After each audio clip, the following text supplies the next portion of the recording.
Hello, my name is Anthony Janice, author of the Circles of Light trilogy. And I thought I'd just spend this time on this windy day to speak about my interpretation of love in the Circles of Light. What I chose to do was how I believe it to be. Is love is a universal thing, and it has no sort of qualms about colour, creed, and all that sort of stuff, and social status and things like that. So in the book you'll read that men and women can love each other, men and a man and a man can love each other, a woman and a woman can love each other, even, although I'm not sure I mention it, but animals love each other as well. I mean, I all think it's just all the same thing. And a lot of the time, sometimes I used to think, oh my God, that means there's gay relationships and lesbian relationships in my book, and then I just sort of thought to myself, well, which I've always done anyway. I think I'm going to have to write what I want to write. I'm not going to care about the people that think that love can only sort of happen between a man and a woman, especially religious people as well. They just see it as, man and a woman create children and things like that, but that's not really what I'm trying to explain. I'm trying to explain what love is, and anyone can love anyone. So I wanted to put that into this video because I feel that some of the best characters in the Circles of Light trilogy are ones that happen to be in same-sex relationships and things like that, and yeah, there was a point when I did think, if I write this, then would it impact on the amount of readers? I'm quite sure there are many of you watching this video are sort of thinking, well, what's the bloody problem? And then I sort of thought, well, actually I've got to do something that feels right in my heart, and I want to write a story that ultimately I love. So I thought, if this impacts readers in any way, then if you're one of them, you can go stuff it, frankly. But or you could take that and this sort of story, and you can think, well, actually, my way of thinking isn't that evolved, and I just think it's a really important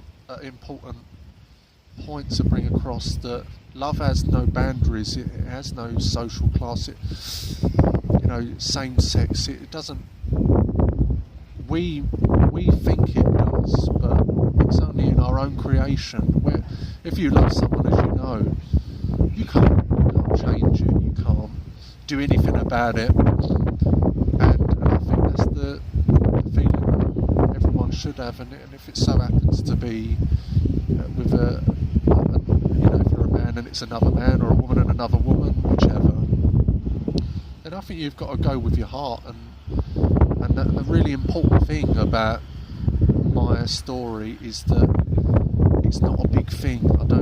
I made sure that I didn't make it as a big thing. And there is a scene in the first book where Rook and Kira and Dalziel and all the other people at the time, they look around and they see, like, it just dawns on them that they think, love is men and women, and two men and two women, and then it brings up the questions of, well, why is that? Because I wanted to address the question that love isn't just about making children, it's about a connection to another being. And I think I did well in the way that I wanted to portray it, that I didn't actually, it was just a mention and that was it. There was no sticking on the subject, which other writers that I've read, or other stories that I've read, they just they think, we've got to make a statement, it's same-sex relationships or love, and I'm going to make that the statement throughout the book. And I don't think it comes across as powerful. I think it comes across as powerful if it's just not even, it's just alluded, it's mentioned, and that's it. It's not a big thing. So, as I said, that's what is in my heart, and and I think it's really important as a writer or in any form of art that you try to teach a positive message to people, the reader as well, because I think we're in a time when, you know, a lot of minds are evolving beyond that sort of childish stuff. So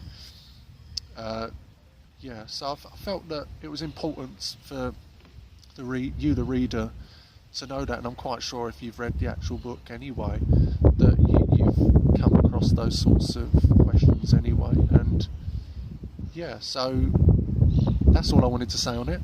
And if you want to watch any more videos and find out any more about the Circles of Light trilogy, you know, you can click more and find out more from me, or you can click any of the links below, which can, you know, you can follow me on Facebook, or you can follow me on Twitter. You can be directed to the Circles of Light website, where you can find out information on the trilogy as a whole. And if you want, you can even buy the book. I'll include the link as well, and it's also on my website. And also on the website, just to let you know, is lots of illustrations of the characters, and I think it's really important to sort of look and see how maybe I thought that they would look. I mean, and it's perfectly fine if you think in your imagination that you thought the characters looked different, but that's the beauty of it, you know, that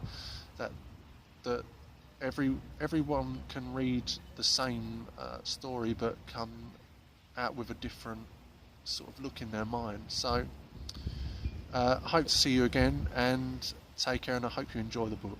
Take care.